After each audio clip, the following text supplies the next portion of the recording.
Hola, queridísimos amigos. Esta historia me ha llamado mucho la atención porque revela el lado oculto de los poderosos.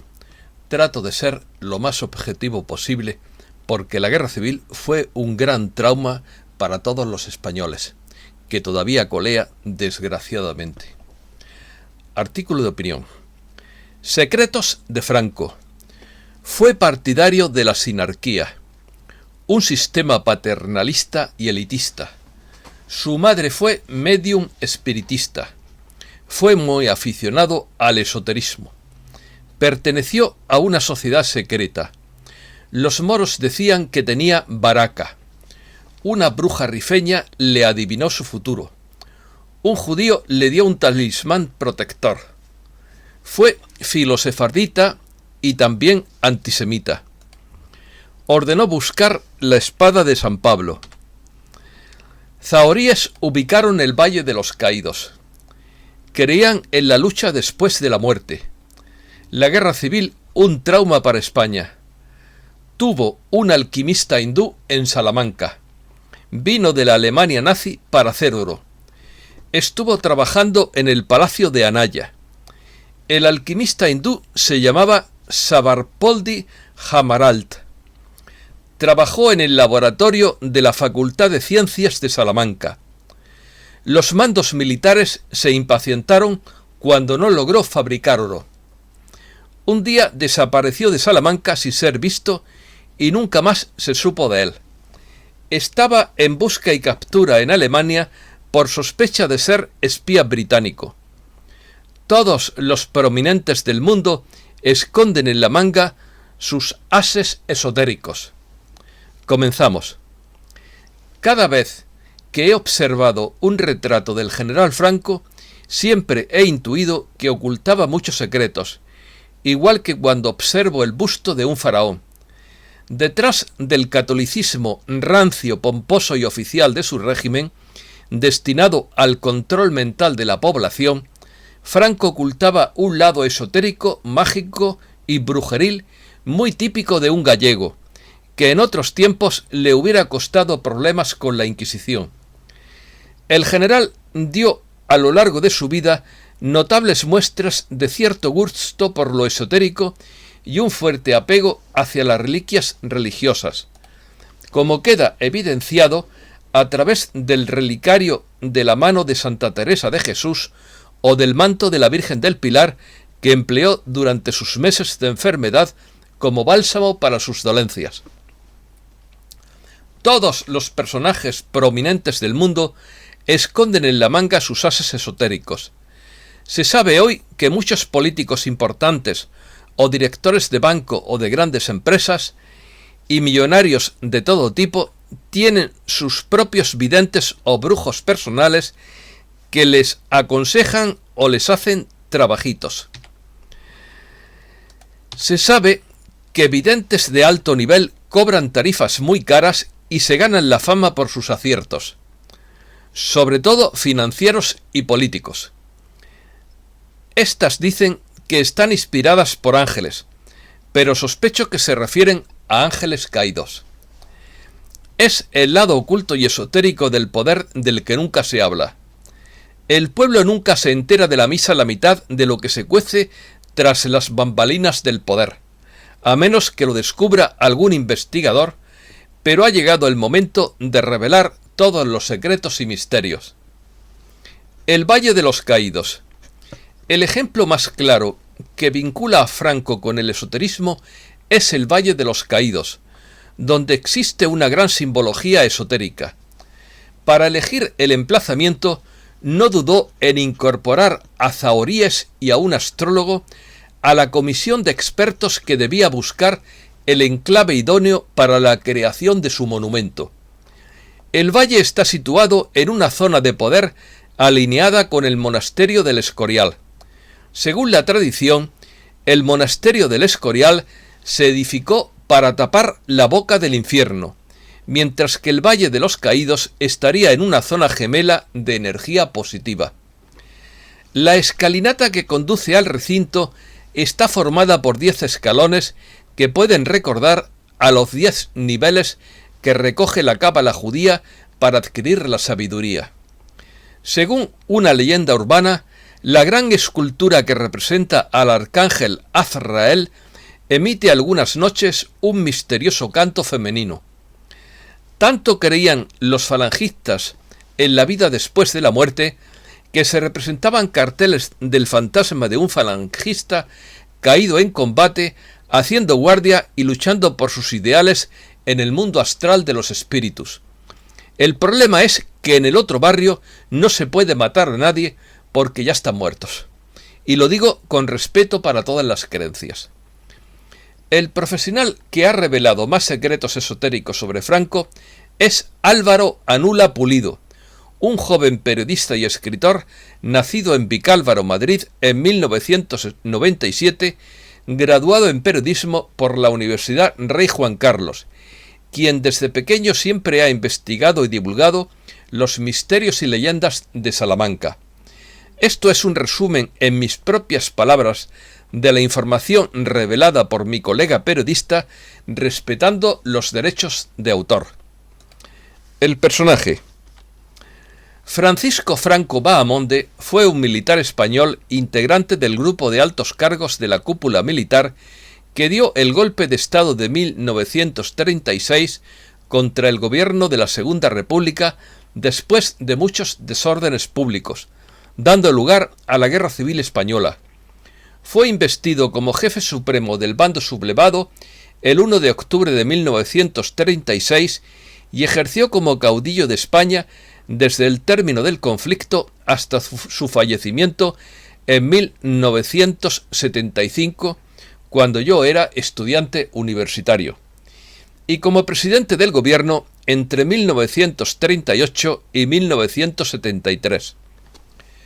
Durante su mandato al frente del Ejército y de la Jefatura del Estado, especialmente durante la Guerra Civil y los primeros años del régimen, se produjo una fuerte represión, en particular contra los partidarios del bando republicano, que fue derrotado en la contienda, a la que se sumó el exilio de centenares de miles de españoles en el extranjero.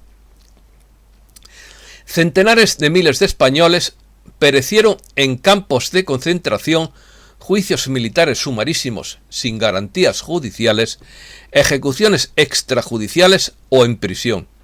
Lo más injusto fueron los sentenciados por su ideología política sin tener delitos de sangre. Además, la religión católica se convirtió en una obligación impuesta porque no había libertad de creencias.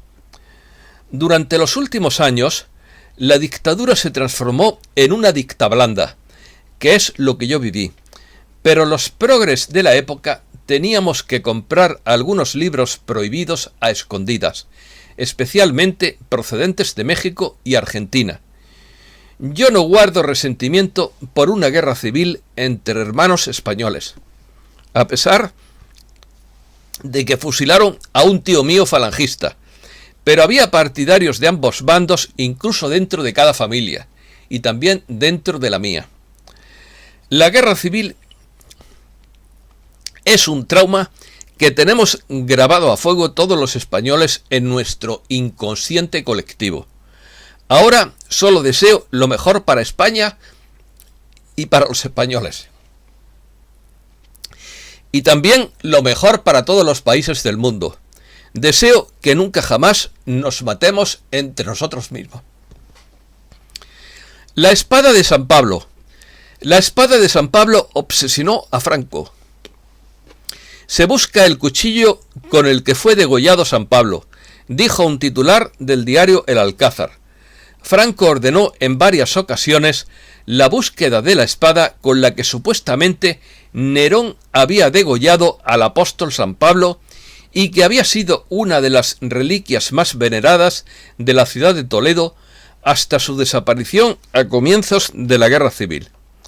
El mismo jefe del Estado, Francisco Franco, había dado la orden de iniciar la búsqueda, para lo que fue necesaria que el arzobispo primado de Toledo, Enrique Pla y Deniel, levantara la clausura del convento.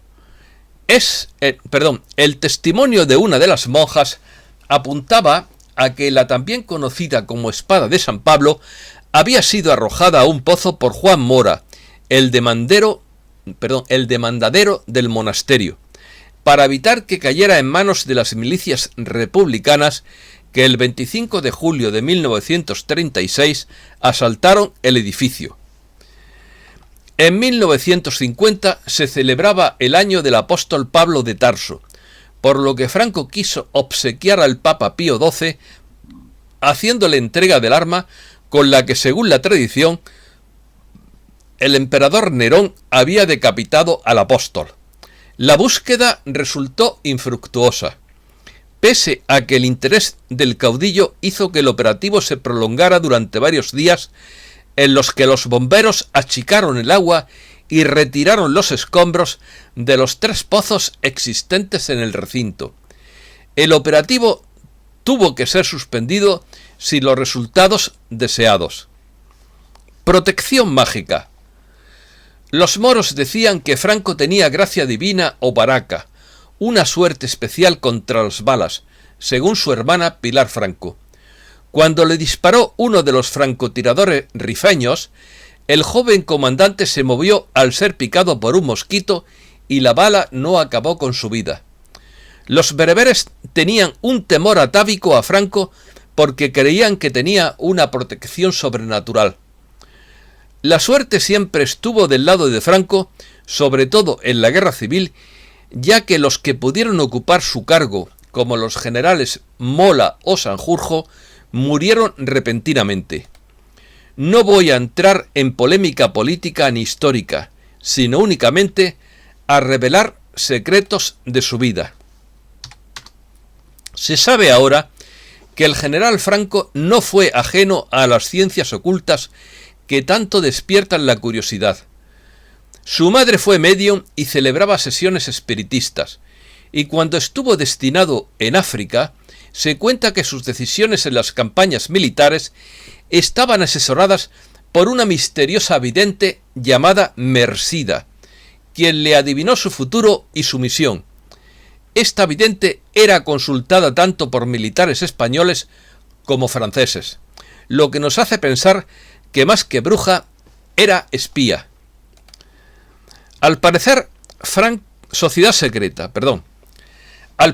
Franco estaba vinculado a una sociedad secreta de Francia partidaria de la sinarquía, que se llamaba la Cagul, cuyo estandarte era una bandera negra, que fue desarticulada por la policía francesa tras la victoria aliada.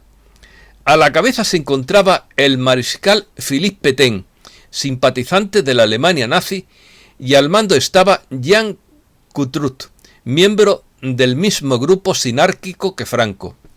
La sinarquía es el sistema político en el que el poder es ejercido por una élite o corporación.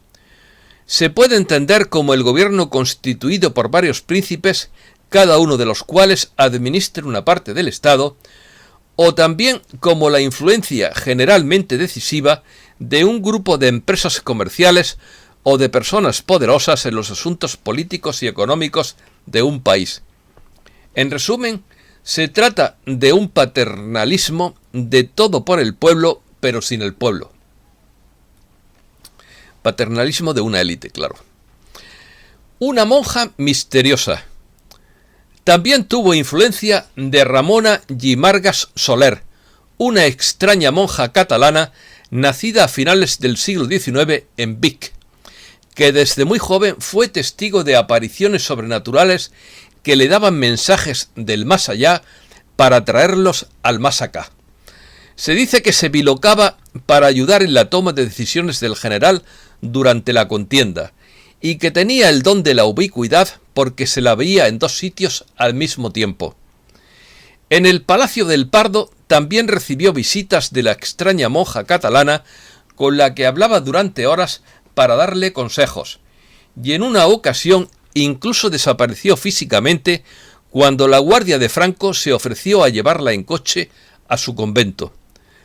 También se hablaba de un misterioso judío cabalista sefardita llamado Corintio Haza, quien le advirtió que era el elegido para liderar el alzamiento nacional y que le elaboró un talismán cabalístico muy poderoso como escudo protector para afrontar la guerra civil.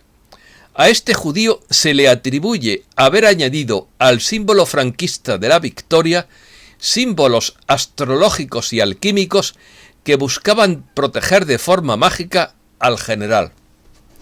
Franco y los judíos. La política respecto de los judíos durante el franquismo estuvo determinada por la actitud del jefe del Estado hacia los judíos, que se movió entre el filosefardismo y el antisemitismo con raíces en el antijudaísmo cristiano. Además, estuvo condicionada por la coyuntura internacional de cada momento. Así se pasó del antisemitismo de los primeros años de la posguerra, coincidiendo con las victorias de Hitler en la Segunda Guerra Mundial, a un debilitamiento del discurso antisemita tras la victoria de los aliados, y sobre todo cuando a partir de 1950 el antifranquismo fue reconocido por las potencias occidentales a causa de la Guerra Fría. El general Franco fue filosefardí desde sus años de la Guerra de Marruecos, como lo prueba el artículo Schauen la Triste, publicado en la revista de las tropas coloniales en 1926, cuando tenía 33 años y acababa de ser ascendido a general de brigada. En el artículo resalta las virtudes de los judíos sefarditas con los que había tratado y con los que trabó cierta amistad. Para Franco, la superioridad de la nación española se manifestaba en su capacidad de purificar hasta a los judíos, convirtiéndolos en sefarditas, bien diferentes de sus demás correligionarios, afirma Álvarez Chillida.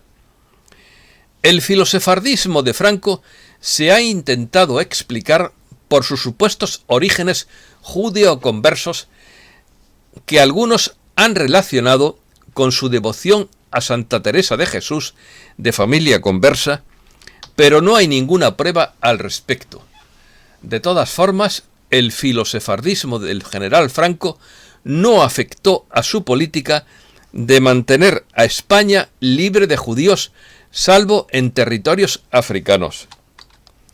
Sin embargo, las manifestaciones más antisemitas del general Franco datan de dos artículos que en 1949 y 1950 escribió para el diario Arriba, firmados con el seudónimo de Hakim Bohr, en los que vincula a los judíos con la masonería y los califica, entre comillas, de fanáticos deicidas y ejército de especuladores acostumbrados a quebrantar o a bordear la ley. En 1949, en un momento en el que el régimen padecía el aislamiento internacional, la propaganda franquista inventó el mito de Franco Salvador de los judíos, entre comillas, especialmente entre los sefarditas. Esto permitió acusar al recién creado régimen de Israel de ingratitud, ya que acababa de rechazar el establecimiento de relaciones diplomáticas con España y había votado en la ONU en contra del levantamiento de las sanciones contra el régimen. Salamanca. Aquí llega la parte más curiosa de todo. Franco tuvo un alquimista hindú para fabricar oro en el Palacio de Anaya de Salamanca durante la Guerra Civil Española, según el libro Salamanca Misteriosa de mi colega periodista Álvaro Anula Pulido, que se puede comprar en Amazon y que yo ya he comprado. Los mejores estudios del mundo sobre alquimia fueron los que se hicieron en la Alemania nazi, puesto que entonces estaba muy de moda el estudio de las ciencias ocultas. La Guerra Civil Española, del 36 al 39, tuvo un desarrollo desigual en las provincias de la actual Comunidad Autónoma de Castilla y León. En la provincia de Salamanca, que contaba con 2 regimientos, los sublevados declararon el estado de guerra el 19 de julio de 1936 y se hicieron con el control de la ciudad y la provincia en unos cuantos días, con no mucha dificultad, salvo por la resistencia en Béjar y en Ciudad Rodrigo. Después de ello, se formaron algunas columnas de militares y voluntarios falangistas para unirse a las fuerzas que desde Valladolid pretendían tomar la capital de España, o sea, Madrid. Extraño alquimista. El alquimista hindú se llamaba Sarvapoldi Hamaralt y vino de la Alemania nazi. Llegó a Salamanca tras las recomendaciones de Nicolás Franco, hermano del general, y era un gran aficionado a la búsqueda de la mítica piedra filosofal. El extraño personaje hindú tuvo 2 reuniones con el hermano de Franco y le prometió que sería capaz de convertir todo el oro que necesitara para alzarse con la victoria en la guerra civil.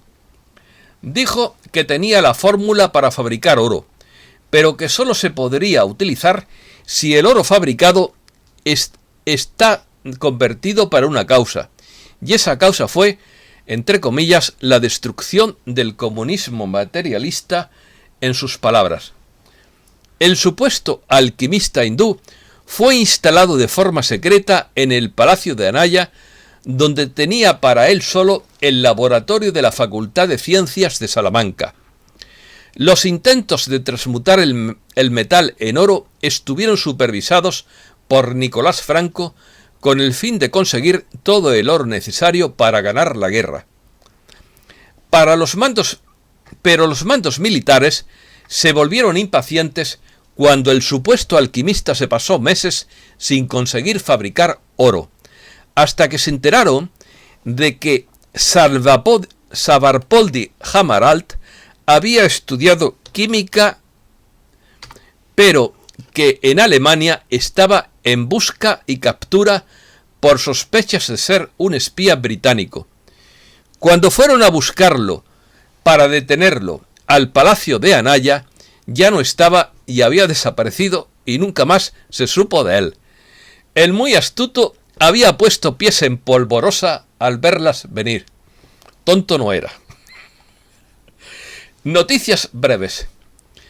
Los obispos acusan al gobierno de alentar las 2 Españas de dramático recuerdo.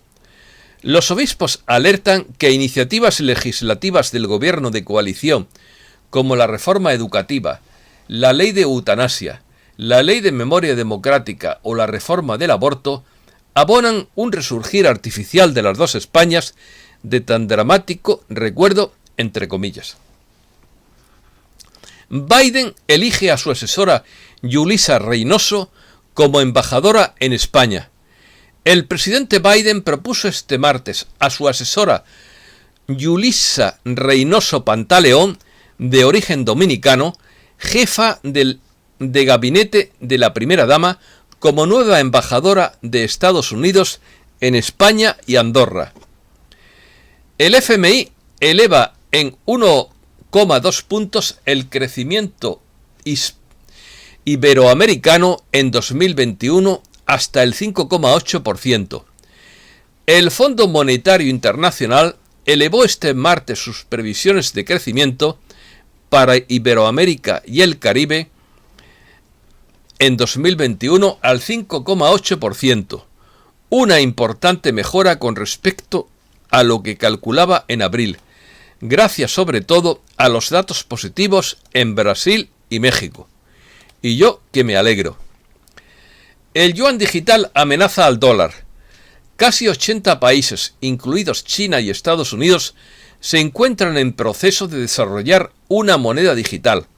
Sin embargo, Pekín lleva la delantera en lo que respecta a la innovación financiera, y esto podría suponer una amenaza para el estatus del dólar como moneda de reserva. China apoya a los talibanes, lo que faltaba. Los talibanes ganan terreno diplomático y militar tras la retirada de Estados Unidos y las fuerzas de la OTAN de Afganistán. El ministro de Asuntos Exteriores chino, Wang Yi, ha recibido este miércoles a una delegación talibán de alto nivel. Pekín espera reforzar los lazos con los talibanes y darles legitimidad internacional. Rusia actúa ante la amenaza procedente de Afganistán. Rusia informa que está tomando medidas ante un drástico aumento de la actividad violenta en Afganistán. El país anunció una serie de ejercicios militares coordinados con varios países limítrofes. También se desarrollará un grupo de maniobras conjuntas con China en agosto.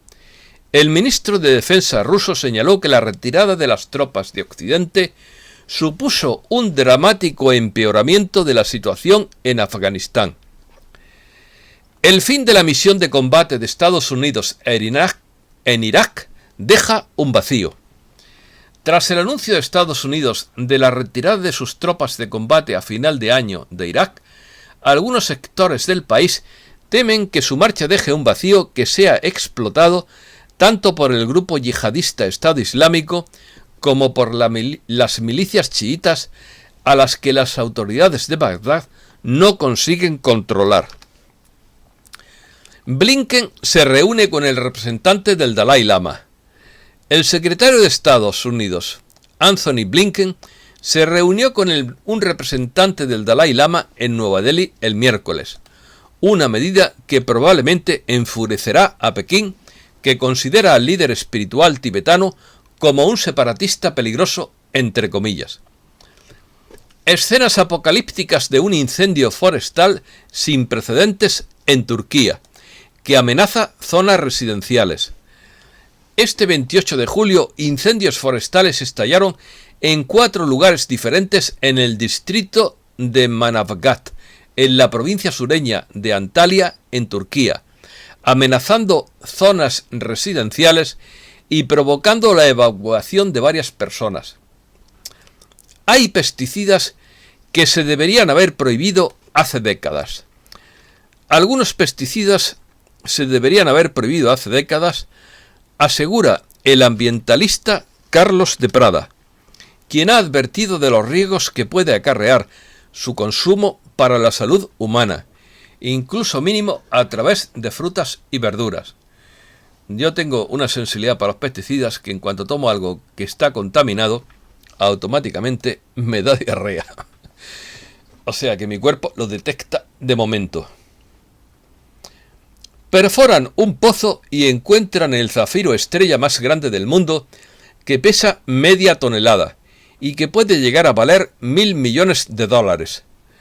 Las autoridades de Sri Lanka han confirmado este martes el descubrimiento del zafiro más grande jamás visto. Se trata de un hallazgo ocurrido hace 8 meses, pero que se ha mantenido en secreto desde entonces. La piedra, que acumula una gran cantidad de granos de zafiro estrella, pesa más de medio kilo y mide 100 centímetros de largo. El hallazgo se debe a una casualidad: la perforación de un pozo en una finca privada en el distrito de Ratnapura, al sur del país insular.